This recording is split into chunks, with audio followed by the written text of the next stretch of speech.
तुम्हाला पण असं वाटते का? सांगते काय ते तर.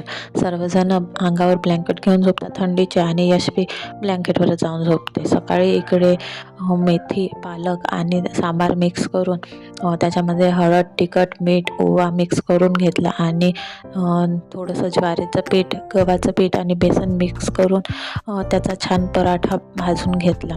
यशवीला आणि रेयांशला हा पराठा खूप आवडला. यशवीची अंघोळ झाल्यानंतर तिला इकडे पराठा खायला देऊन दिला आणि मी कपडे धुवायला घेतले. नंतर मी पण जेवण करून घेतले.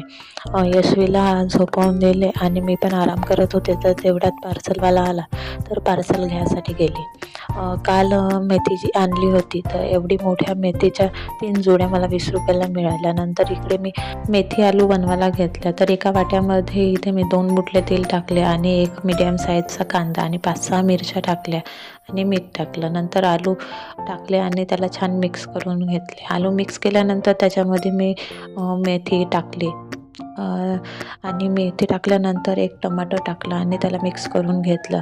तर जेव्हा मेथी महाग असते तेव्हा त्याची टेस्ट छान येते आणि जेव्हा ती स्वस्त होते तर ती खायला तेवढी काही खास लागत नाही. तर हेच तुम्हाला सांगायचं होतं. तुम्हाला पण असं वाटते का? ते कमेंट करून सांगा. नंतर इकडे मेथी छान शिजून घेतली. नंतर रेयांशला आणि रेयांशच्या पप्पाला इकडे जेवण दिलं आणि यशवी पण तिकडे खेळत होती. तिला जेव्हा म्हटलं तर ती म्हणत होती की मला वेगळ्या प्लेटमध्ये पाहिजे. नंतर मी तिला वेगळ्या प्लेटमध्ये जेवण दिलं. मी पण जेवण करून घेतलं. नंतर जेवणाचे भांडे घासून घेतले. हा ब्लॉग आवडला असल्यास लाईक, शेअर, सबस्क्राईब करा. बाय.